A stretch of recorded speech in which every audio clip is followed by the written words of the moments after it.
Good afternoon. My name is Stephen Crow. This is FTH2125195. This is the striker-fired semi-auto course for SDI. This is assignment number assignment number 3.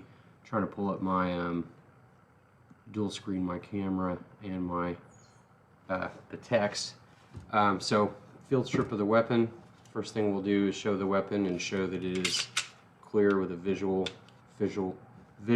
physical inspection of the weapon. I have no ammunition other than these snap caps in my workspace. All my ammunition is stored separately. So a proper field strip of the weapon. What we can do here is send it forward, pull the trigger, and then pull down the takedown lever. Pull that slide right off. Pull out the guide rod and recoil spring in the barrel, and now I've got the major sub-assemblies separated. So going through the cycle of operations with some of these subcomponents, or some of the the operational issues with these components, barrel, it's going to have stuff to do with chambering around. A lot of the action is going to take place here in the slide. So we've got the whole striker fire assembly back here.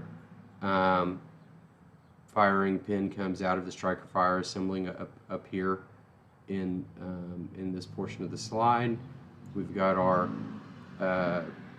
firing pin safety right there, and then we've got the ejector over here, which is going to help eject the round. So firing, ejecting, loading, chambering. Well, chambering, loading is going to be down here in the frame of the weapon. Activating the trigger mechanism, firing. I'm sorry, this is the extractor. I misspoke. This is the extractor up on the slide. This is the ejector back here, and it's hard mounted to the end of the the trigger housing group. And then you've got the trigger bar back in here with that spring down in that trigger housing group. So those are the main areas on the platform that operate.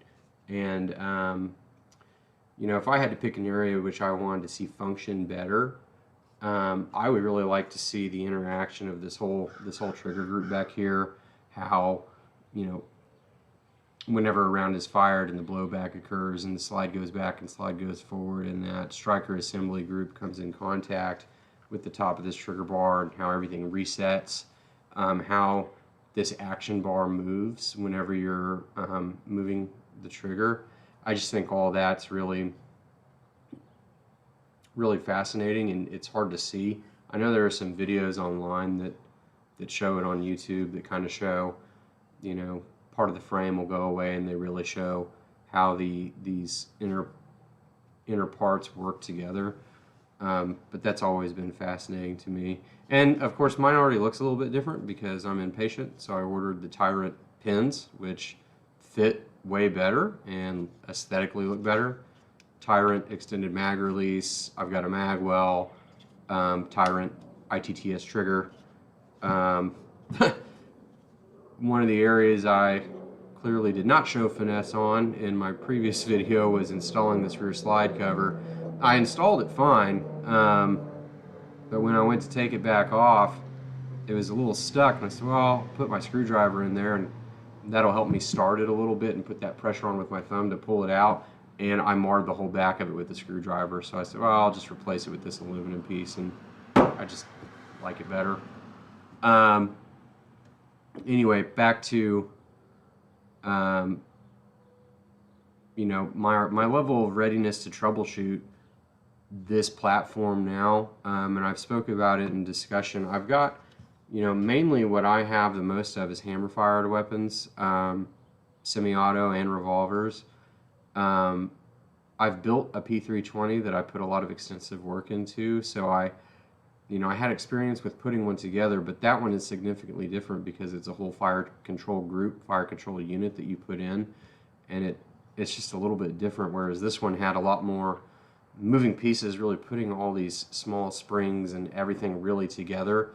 And I've already, just like I did in the last class with the revolver, I've taken this apart, put it together, taken it apart, put it together several times to really familiarize myself with the striker fired, the Glock platform better.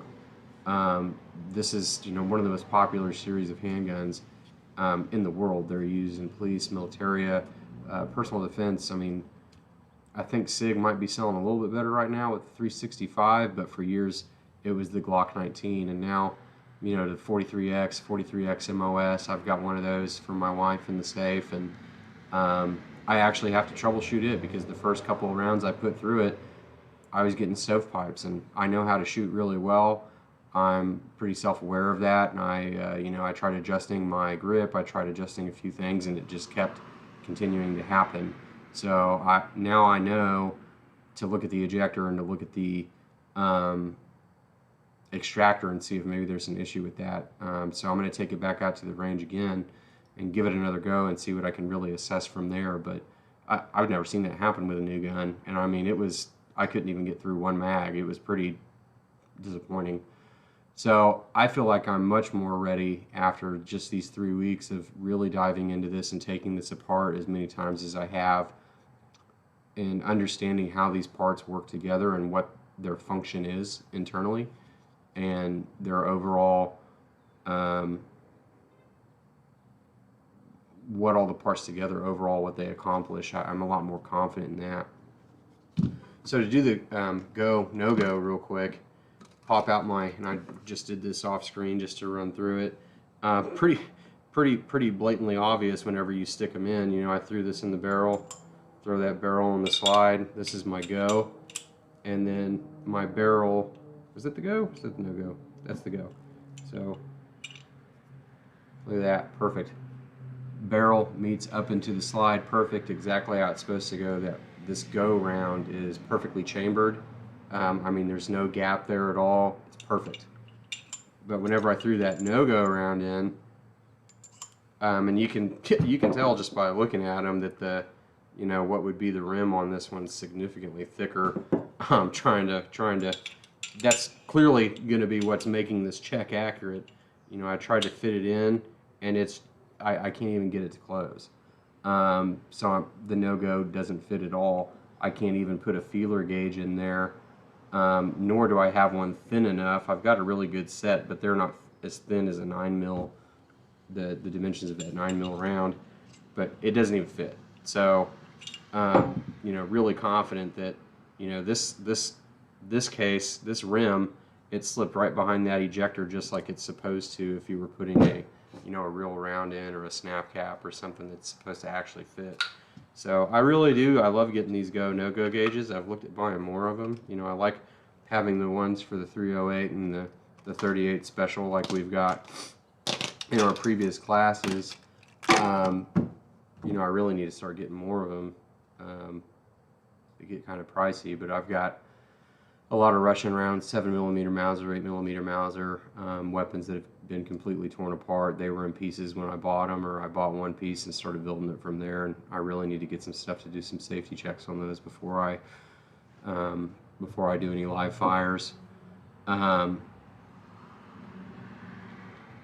just really appreciate getting those go no-go rounds. I like working with them from a safety standpoint. So, but that's how all of these parts play together in this weapon system. And again, I mean, doing a field strip on these weapons is super easy, especially compared to like your hammer fired, my 1911 style weapons, or 1911s themselves, my Beretta. I've got plenty of weapon systems. I just like how quick it is to pull this thing apart, put it back together. You can do a very quick cleaning in the field with this if you need to, or at the range. It's not something that's tedious that you're going to have to be, worried about taking apart and losing small parts. You're not popping out pins. I mean, it's slide, barrel, frame, recoil, the guide rod and recoil spring. Seriously cannot get to that small of a degree of components. You're not going to lose those components. They're big enough that you're not going to lose them. Just really appreciate it. So, all right. Well, thank you very much.